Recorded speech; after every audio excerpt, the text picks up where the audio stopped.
తెలంగాణలో fee reimbursement వ్యవహారం తీవ్రమవుతోంది. CM Revanth రెడ్డితో మంత్రులు భట్టి, శ్రీధర్ బాబు చర్చలు జరిపారు. ఇంజనీరింగ్ వృద్ధి విద్యా సంస్థల తీరుపై తెలంగాణ సర్కార్ అసంతృప్తి వ్యక్తం చేస్తోంది. ఇక ఫీజు రియంబర్స్మెంట్ కు సానుకూలంగా ఉన్న బంద్ పాటింపుపై ఆగ్రహం వ్యక్తం చేసింది. కాలేజీల విద్యా వ్యవస్థ నాణ్యత ప్రమాణాలపై గత ప్రభుత్వ హయాంలో విజిలెన్స్ కమిషన్ ఇచ్చినటువంటి రిపోర్ట్ను సర్కార్ పరిశీలిస్తోంది. యాజమాన్యాలు సమ్మె విరమించి కాలేజీలు నడిపించాలని సర్కార్ కోరింది. ఇక నేడు మరోమారు చర్చలు జరగనున్నాయి. తెలంగాణలో ఉన్నత విద్యా సంస్థల బంద్ కొనసాగుతోంది. ఇక వరంగల్లో విద్యార్థులు కదం తొక్కారు. ఫీజు రియంబర్స్మెంట్ బకాయిలు వెంటనే చెల్లించాలని యాజమాన్యాలు డిమాండ్ చేస్తున్నాయి.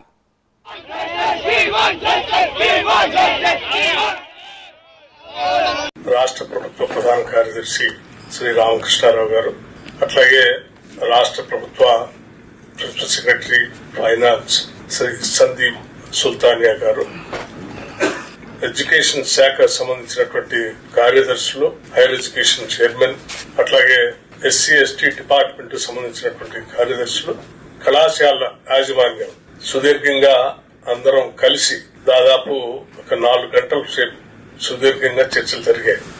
ఈ చర్చలన్నీ సానుకూలంగా కొనసాగాయి. ప్రైవేట్ కళాశాల యాజమాన్యాల సమస్యలను కూడా అర్థం చేసుకున్నాం. ఈ రోజు ఆదివారం కావటం వల్ల రేపు సాయంత్రం కల్లా ప్రభుత్వ పరంగా ఒక ప్రకటన చేస్తామని చెప్పాం. అప్పటి వరకు సమ్మెను విరమించమని కోరా. వారు కూడా సానుకూలంగా స్పందించారు. ధన్యవాదాలు.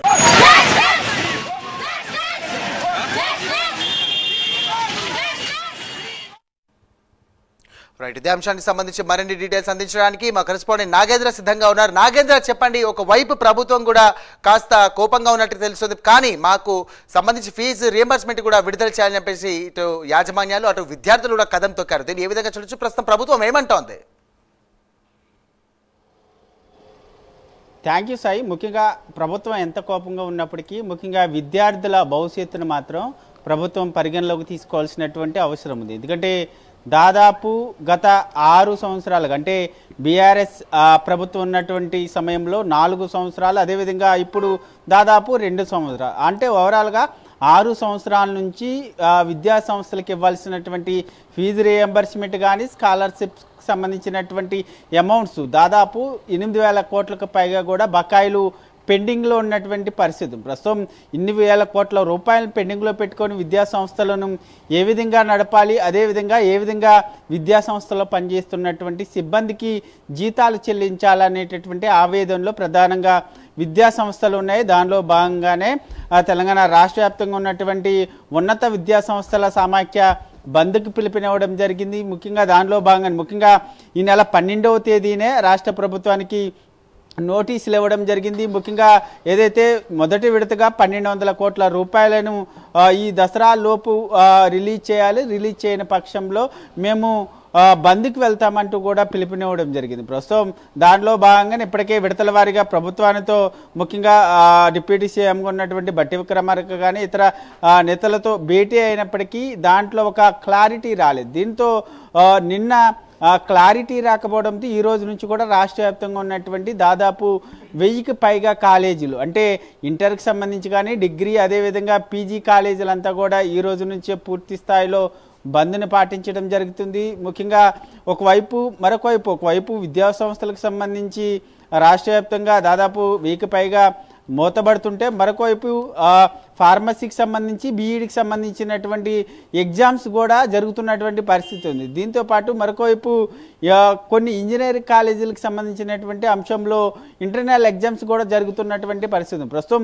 ఒకవైపు విద్యా సంస్థలకు సంబంధించినటువంటి యాజమాన్యాలు మాత్రం ఏదైతే గత ఏడాది బడ్జెట్ సమావేశాల్లో ఫీజు రియంబర్స్మెంట్కి సంబంధించి 1,200 కోట్ల రూపాయలు చెల్లిస్తామంటూ బడ్జెట్లో ఏ విధంగా అయితే పెట్టారో అది ఆ అమౌంట్ 1,200 కోట్ల రూపాయల అమౌంట్ని ఈ 15వ తారీఖు ముఖ్యంగా ఈ మంత్ ఎండింగ్ కల్లా 1,200 కోట్ల రూపాయలని ఇప్పటికీ ఆయా సంస్థల యాజమాన్యాలకి 1,200 కోట్లకు సంబంధించి టోకెన్ల సైతం జారీ చేసినటువంటి నేపథ్యంలో మొదటగా ఆ 1,200 కోట్ల రూపాయలను వెంటనే ఈ మంత్ ఎండింగ్ కల్లా రిలీజ్ చేయాలి. అదేవిధంగా బిఫోర్ ఇయర్కి సంబంధించినటువంటి పెండింగ్ ఉన్నటువంటి బకాయిలకు సంబంధించి ఈ ఇయర్ ఎండింగ్ కల్లా రిలీజ్ చేయాలి. దీనిపైన ఈ 2 అంశాలపైన క్లారిటీ వచ్చే వరకు మేము విద్యా సంస్థలని బంద్ చేస్తాము, విద్యా సంస్థల్ని ఓపెన్ చేసేటటువంటి పరిస్థితి లేదంటూ కూడా ఉన్నత సంస్థల విద్యా సమాఖ్యకి సంబంధించినటువంటి నేతలంతా కూడా చెప్తున్నటువంటి పరిస్థితి ఉంది. ముఖ్యంగా